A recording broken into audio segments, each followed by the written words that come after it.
Lovely. And as we pull forward, as we go forward, wind your reverser back. Clive Groome is teaching some of the skills of driving, using an old Great Western engine whose origins can be traced right back to the 19th century.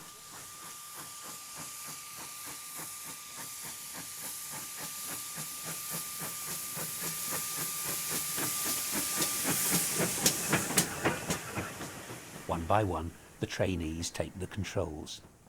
When you shut the regulator to coast, reopen it so that that comes on that bend, and that will give you steam through with your oil, okay? Okay. Coast at 45% when you shut the regulator. Okay. Bring it back to 3 turns from mid when you're running. And that's there and there, Yeah, that's yeah. And if the brake sticks on, a little flick will get it off 9 times out of 10. Okay. Okay, so put it in 4 gear ready.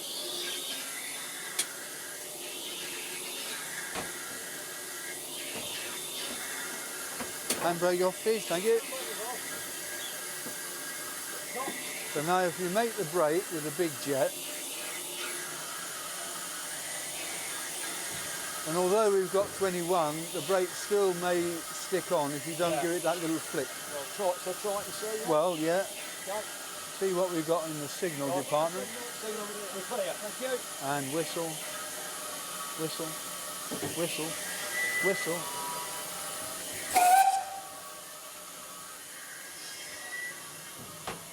Yeah, it went away all right, didn't it?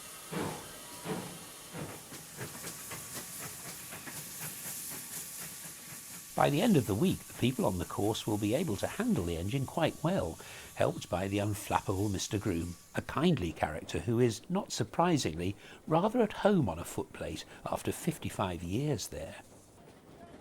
His colleague, Nick Blackburn, is on the other side of the footplate, teaching the trainee firemen. The footplate Days and Ways courses represent hands-on training at its very best. And soon they're bustling through the countryside like old hands, though Clive is always at pains to point out that it would take years to be allowed to operate the engine for real. Trainees don't know the road ahead, so can't use the judgment of speed and distance that was part of the heavy responsibility that sat on a driver's shoulders. The responsibility of a driver didn't have to be a mainline driver, but the responsibility of a driver was immense.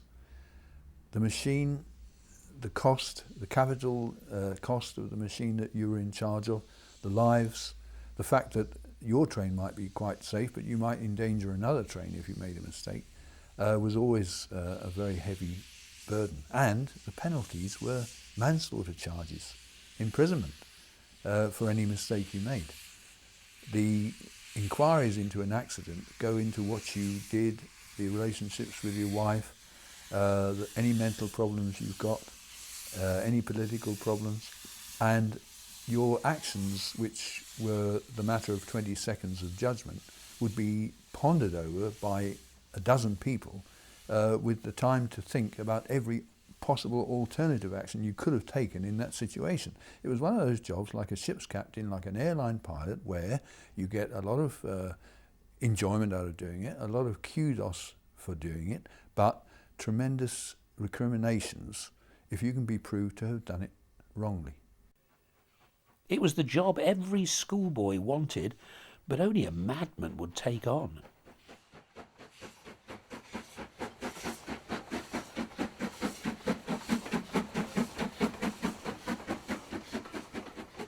It's madness, first of all, to drive a boiler through the air at 85 miles an hour. A boiler should be bolted down to a concrete plinth, not on wheels, whizzing through the darkness at 85 miles an hour. It's utter madness. It's a mobile bomb. You're standing on a platform at the back of it. Masses of boiling water, thousands of degrees of heat, hundreds of tons of train, and you're at the front end of it, propelling it through the darkness, trusting that signals are going to be correctly set, that the rails are correctly maintained, that the tunnel isn't blocked by anything when you hit it, and you can't even see the tunnel at night. You just know you're in it by the whoop as you go into it. It's total madness, and it's only done because you're brought up to do it from the age of 16 onwards. Now, at some point, if something goes desperately wrong, the possibility of things going wrong suddenly hits you. So a man who's had a nasty collision where he's felt that terrible crump of hitting something, you never forget it. These rare colour pictures from the 1960s show something of the drama of steam at speed. It was a job full of sound and fury.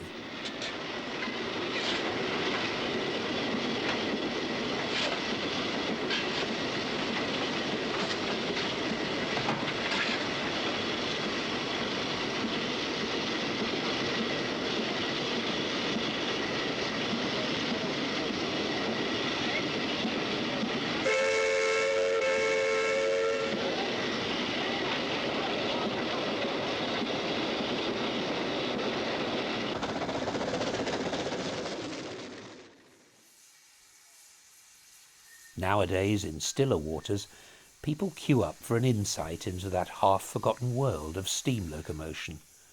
There's tremendous demand for footplate experience among people who'd rather be doing something interesting with their holidays than lying on a beach somewhere.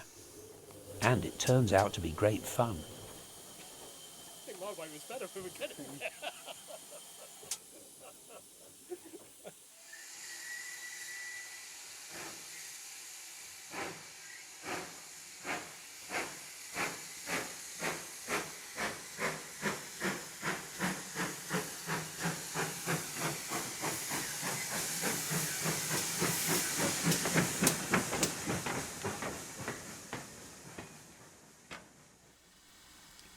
A few days later, Clive Groome and daughters are back on volunteer duty at the Bluebell. Today, Clive will be driving, but not before the trio have cleaned the engine from top to bottom. The mechanical lubricators need filling again, and Rebecca's hard at work on wheels she's cleaned many, many times before. Someone else did part of the work in steam days, but at 70 years of age, Clive finds himself climbing about like a mountain goat beneath the engine as enthusiastically as ever. This is no more than a medium-sized railway locomotive, but that tiny dome on top is actually huge, like everything else on a railway engine. These brake blocks are a foot long and seem to have caught Clive's eye on his daily rounds. While I'm in this area, I'm just looking at the brake blocks. They're not very thick. They're down to their last bit of metal. It wears away, of course, being cast iron rubbing on a steel wheel. And the gap that exists between the brake block and the wheel is the reason why, when I put the brakes on, you'll hear a great big thump as the brakes come in and hit the wheels. You'll notice that later. And here we have one of the corks. Now these corks are a very efficient way of sealing the top of an oil well. There's no weight in that cork. If it flies out, it doesn't kill anybody or do any damage. If it enters the body of the oil receptacle, it won't cause any damage to the bearing. It's a simple, homely household device, like the wool that you just saw in the trimming, which is part of the oiling machinery of an engine. A little finger in there to get rid of the excess oil, pop it in, a little screw round and wipe the excess off, or else the cleaner will be cross.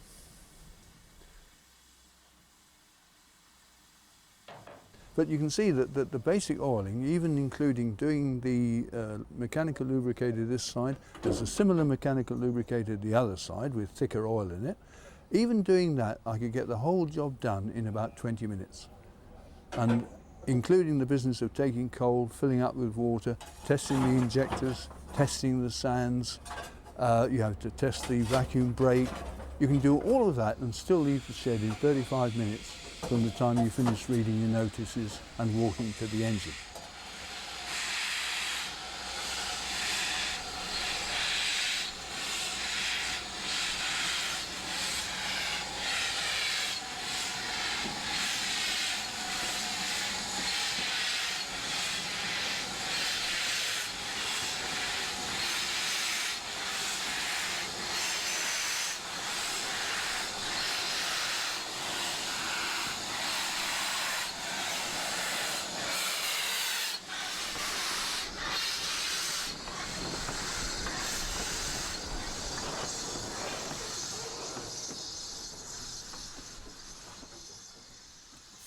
Right away. Right away. Okay. Top shut. Pop on the whistle. Bit of speed. There we go.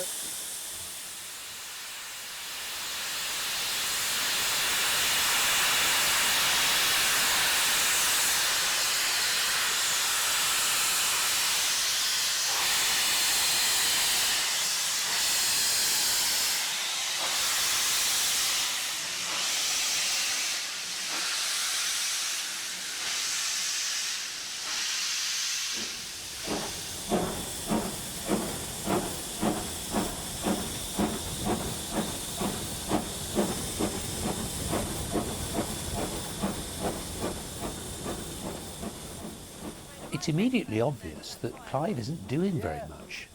He's set the controls and will now handle the engine with a light rein. If I set an engine, I leave it set.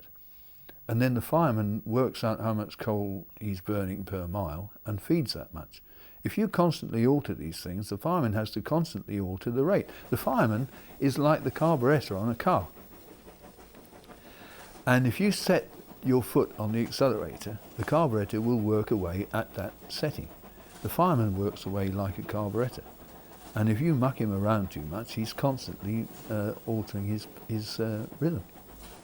How does the driver adjust the power and Steam's version of a gearbox with its infinitely variable valves? Yeah, driving engines is infinitely variable with very little instrumentation. So you don't aim to get an instrument doing a certain thing. You aim to get the engine doing a certain thing through a mixture of controlled settings. And it actually takes probably 3 days of work on an engine to find out where that engine really likes to be worked. From the fireman's point of view, it takes 3 days of firing to an engine to work out exactly how it likes to be fired best. Now, the problem of getting a certain speed out of an engine is a difficult one because of this variable nature of the controlled settings. You can give it loads and loads of regulator, as the textbook says, and you can give it a short cut-off, as the textbook says, but if the valves are not working exactly as they should be working, that engine is going to make itself blind and not increase in speed. So you adjust the regulator, you adjust the reverser, and you feel through your bones, as it were, whether the engine is taking it nicely and galloping. And you find a position where the engine gallops loosely and easily.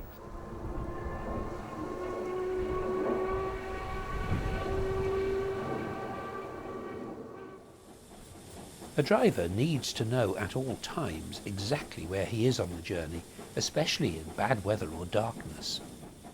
A good engineman will scarcely have to put his head out of the cab window. A bad engineman will have a black face and eyes like a panda, because he'll have his head well out of the window looking for the signal before the signal will be truly visible to him. If you know the road so well that you drive along blindly between signals, and then when you know the signal's there, you put the blower on to throw the steam a bit higher from the window, and then look out and catch the signal, and then put your head back in again and ease the blower off again. That's a good engineman. He ends up with a clean face. You can see enginemen sometimes who don't know the road, and they're nervous as kittens, and they're looking out long before the signal's going to be there. The other thing is that you should always be aware of what the fire bed is doing, even though you're not looking at it. So while you're driving and you're looking at signals, you know by the rhythm of the engine that it's keeping time. You take a glance across at the pressure gauge and it seems to be okay, but you've noticed that the fireman hasn't thrown any coal in for a bit. And the last time he threw the coal in, you were pretty sure he didn't reach the front corner on your side. So when the steam starts to drop back and the fireman looks puzzled, you say to him, chuck a couple in that front corner my side. And he'll think, how the bloody hell does he think he knows that? You know? And he'll throw a couple into that front corner and then the pressure will be okay again. But it's not magic, because the whole time he's driving, he's aware of what you're doing. He sees the way you shovel, he thinks that didn't get there. He counts the number of shovelfuls you put down one side and how many you put down the other side, and he sees whether you favour one side over the other, and so on. And that's what a driver is doing as well as driving.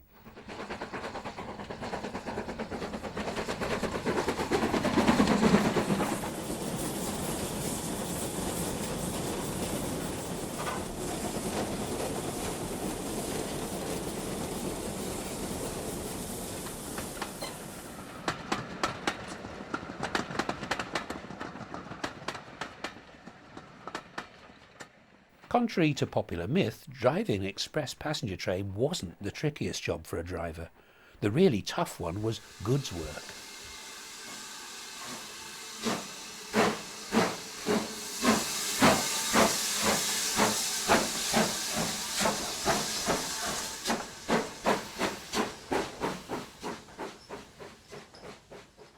The kings of the road were freight crews taking loose coupled trains over undulating routes. The freight train driver and the freight train guard are the cleverest people that run trains on the railway. But all drivers are freight train drivers before they are passenger train drivers, so that they understand fully the dangers of letting the speed overcome your braking ability. Your average speed with a freight train is about 35 miles an hour because of the stopping problem. Now, if you come over the brow of a hill or approaching a stop signal, and you've got the brakes full on, and it's still moving, even though it's only moving at 1 mile an hour, you're still in trouble.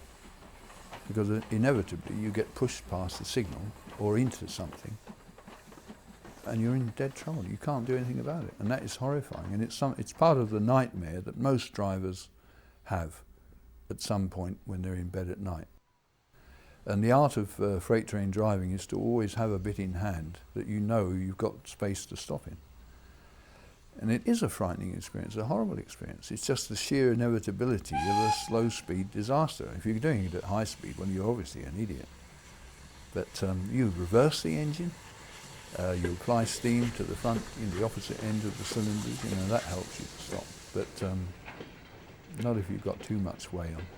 It's like trying to stop a battleship that's been allowed to come up into a dock a little bit too fast. You've got a mass of inertia there, a mass of kinetic energy, and you're trying to kill it in the distance that you've got left, and you hadn't allowed enough time to kill it.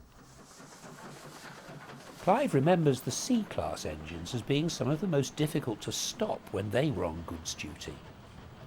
What we found was that they were extremely strong, very, very strong, but their brakes were no good. Remember, we were working freight trains, not passenger trains. Now, when you're working a freight train, the only brakes you've got are the engine's brakes and the brake van at the back.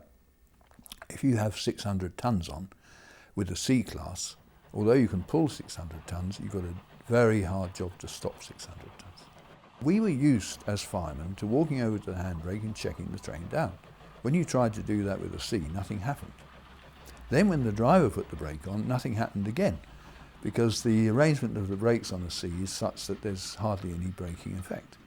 So although we liked them for their pulling abilities, we didn't much care for them in comparison with Brighton engines for their stopping abilities.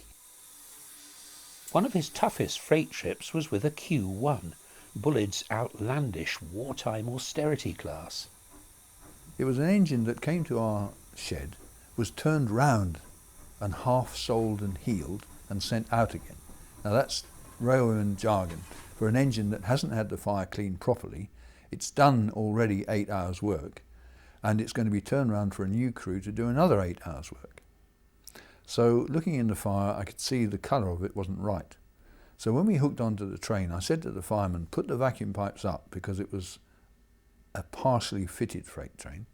But I said I won't create a vacuum. Because once you make a vacuum, if you can't keep enough steam to maintain the vacuum, the brakes go on. But if you haven't made a vacuum, then if you haven't got enough steam to make a vacuum, it doesn't matter. So we set off with no vacuum in the train, just as an ordinary unfitted freight train. And sure enough, my fireman couldn't make it steam. We climbed up the bank from Clapham to Earlsfield, through Earlsfield and down to Wimbledon, and things were already going wrong. And thank God I hadn't put the brake vacuum up, because our pressure soon fell below the 90 pounds that we needed. From 220, it had fallen below 90.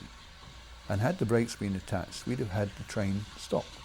But we kept on, with the pressure dropping below 90 to 80, and we managed to keep that train rolling with only 60 pounds of steam in the boiler, keeping the boiler water just in sight all the time. And bear in mind, we're climbing most of the time. And it was pouring with rain. The cab was full of steam from all the valves and things that blew steam, because it was in such bad order. The water was dripping down from the condensation in the cab roof and drenching us even though we weren't out in the rain. It was humid, miserable and horrible. And then the rain stopped and we started the last little bit to Basingstoke, and we knew we were going to get there by then. And I was leaning out of the cab window and there was a smell of wet grass, dead rabbits, mist in the air. And even with that old chonker, and having battled for nearly 50 miles, I still thought, well, there was a triumph in having made it, actually. We hadn't had to use the brakes because it was largely uphill.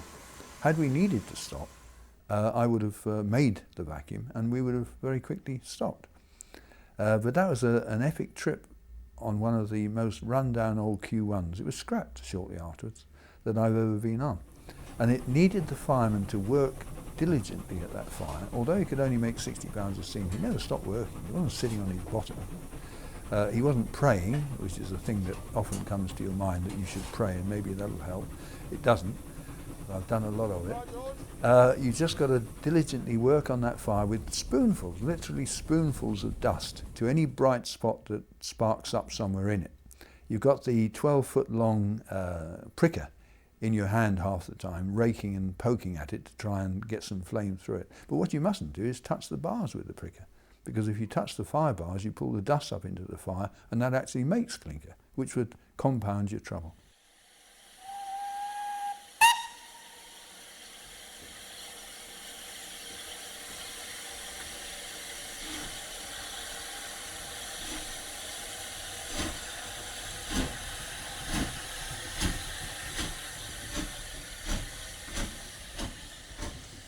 This sole survivor of the Q1 class is owned by the National Railway Museum and spent a while at the Bluebell.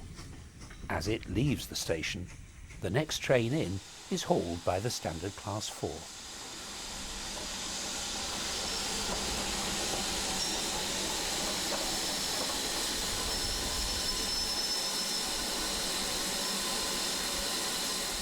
Elizabeth's just evened up the sides and edges of the fire bed. Each side has got to be equally deep. So she's run her eye down it and she's seen that there's the occasional place where the fire bed isn't equal to the other side. So she's built them both up so that the draft takes the same pressure on both sides. And she'll try and maintain that by the way she distributes the shovels going up the hill. And you'll see the fire getting whiter and whiter and whiter under the blast. And if she doesn't move fast, she'll end up with those uncovered elbows of her with blisters on. I wouldn't fire bare armed. The first time I fired the Salisbury, I got a blister through my sleeve, despite the fact I had my sleeves down. These things, the heat is so intense, it bites like a screw being driven into your skin. That's what it feels like. That ring round the door there is light in colour, not black. Do you see that? It's because the heat of the fire has burnt all the soot off it. And that's the sign of a really hot fire, if the fire hole door goes a pale bluey colour. And the other sign is if you look in the chimney, and you look down the chimney and it's not black but blue, a pale blue, that means the fireman's had the fire really, really white hot. Here we go.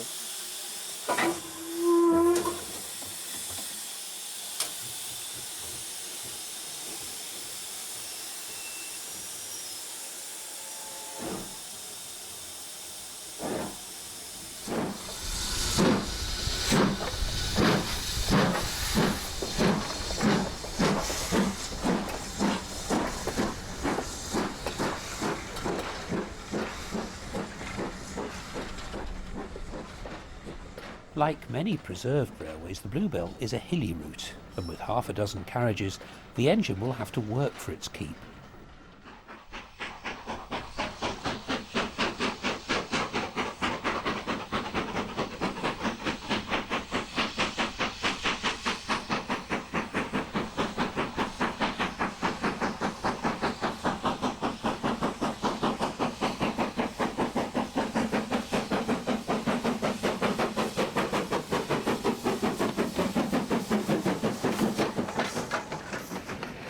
its driver will juggle the controls, trying to limit the draft on the fire when working hard to avoid lifting burning cinders from the grate and then ejecting them from the chimney. This is especially true when there's a thin fire. Air from underneath will be able to pick up small coals and literally make the firebed dance. Some crews deliberately ran with a thick fire, and blacking out a bullet was one way of keeping cool on the footplate. But Mr. Groome didn't really approve. He can remember taking over Merchant Navy class engines at Salisbury from Exeter men and discovering there was too much fuel in the box.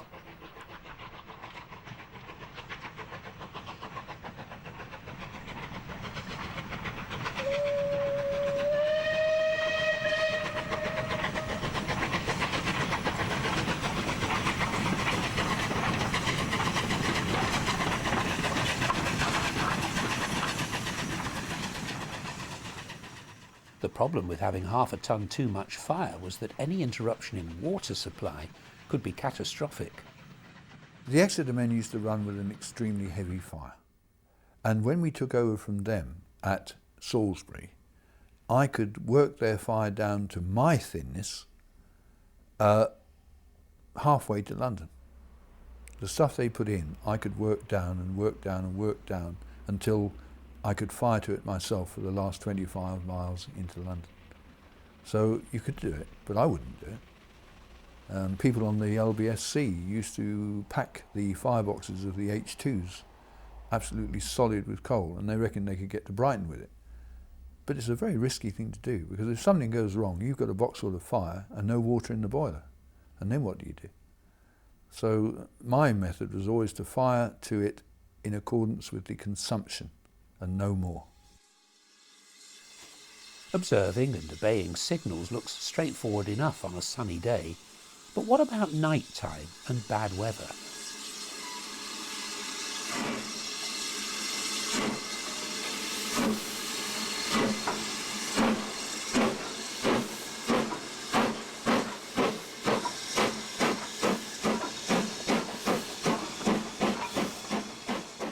All drivers had their moments of uncertainty, even terror. Had they missed a signal? The thing that goes through your mind is the need to keep a strict check on where you are on the line at any moment.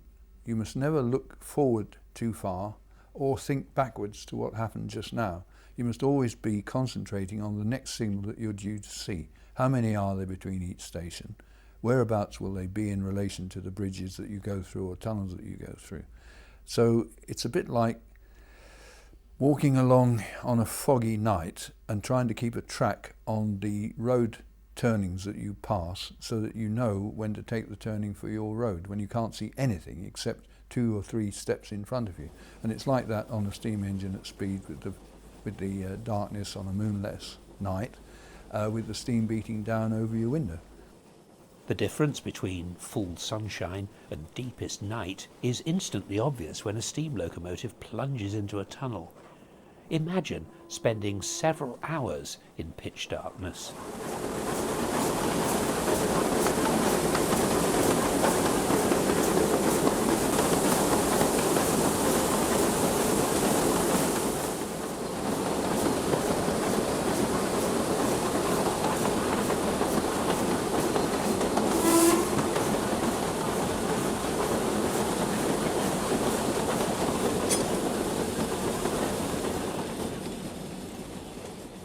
Your ability to keep a check on where you are on the line at any moment is very, very important. You've got to look across to the fireman and sort of inquiringly look at him if he can see a signal on a bend and you can't. He will have stopped firing long enough to accustomise his eyes to the darkness so that he can look out, catch that signal, give you the thumbs up, no shouting or screaming or anything like that, just a quiet thumbs up. You trust him, you carry on at the same speed. There's a good fireman. When the hard work's done, a good fireman cleans the whole place up and makes it look as though there was no effort expended on the job. And when they arrive in the station, people climbing on the engine think, well, they haven't been up to much. Everything looks neat and tidy. It's a nice trick. Then you get to the point where all the drivers shut off, because there's no point driving down a hill if you can roll down it just as fast. So all drivers will shut off at point X. You reach point X, you whack the blower on to stop blowback, you slam the regulator shut, and the engine just carries on and on and on and on until it's time where you start applying the brake. And that too is something that all drivers will do at a certain point, because they know that's the last possible chance to put the brake on.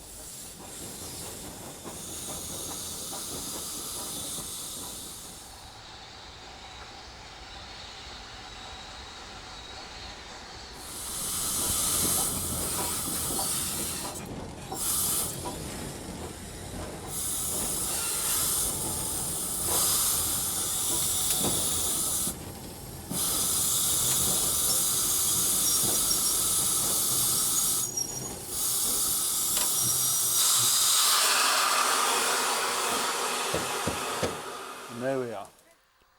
So what was a day in the life of an engineman like in the era of steam? Each morning was bound to begin in a misty haze, as cold engines with open drain-cocks banished water from their steam passages, like big horses with plumes of condensation from their nostrils. It gave the tiptoeing leviathans an ethereal quality as they loomed up inside their self-propelled fog banks.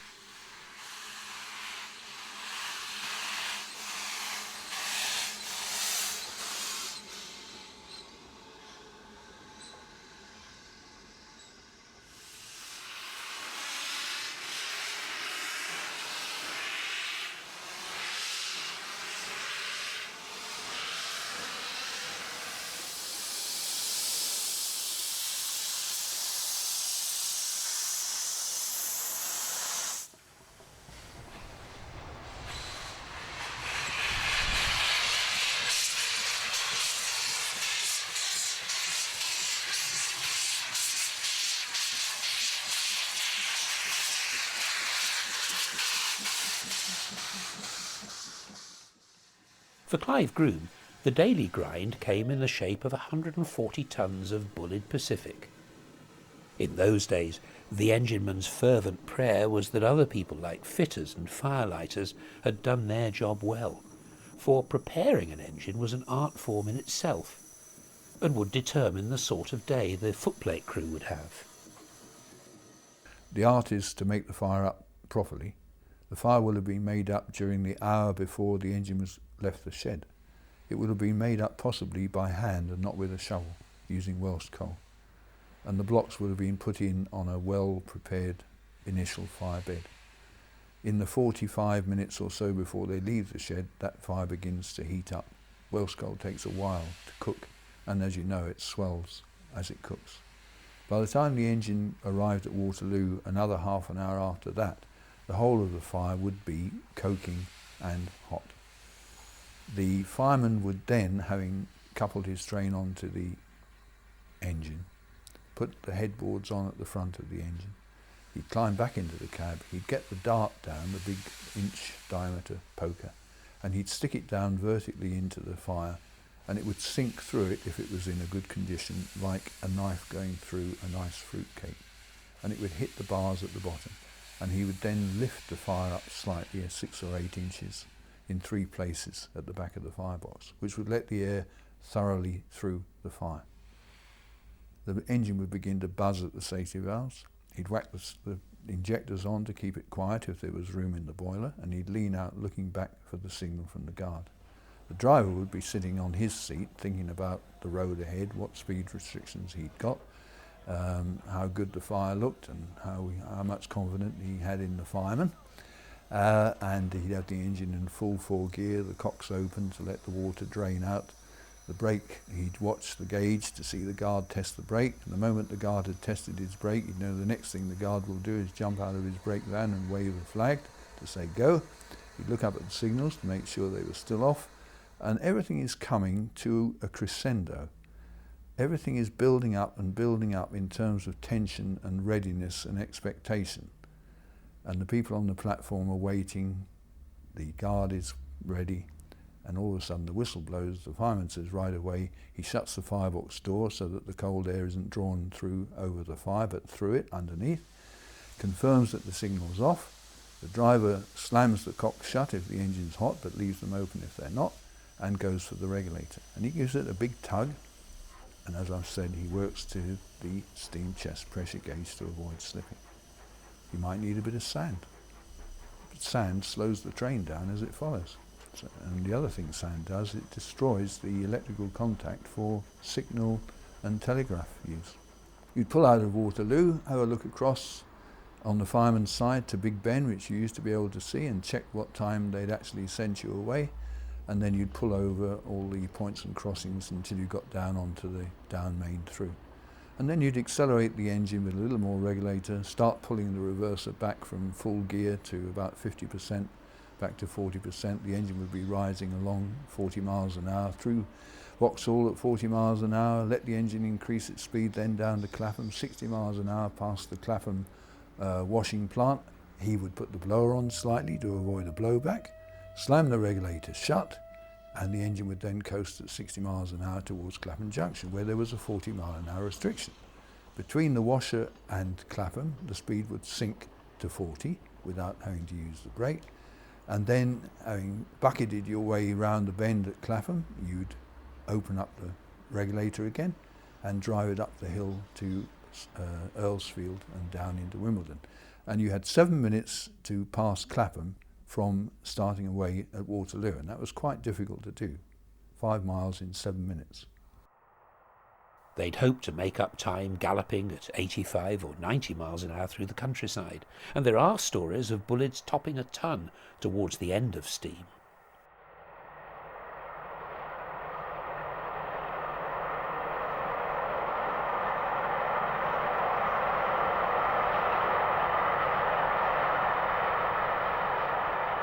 On a good day, a state of harmony was achieved between man and machine. For many drivers and firemen, this was simply bliss. When everything's running beautifully, your fireman is working like an angel, giving you all the steam you want, keeping the footplate spotless, catching all the signals on the blind side. Neither of you saying a word to each other, but everything just beautifully managed, and that is heaven.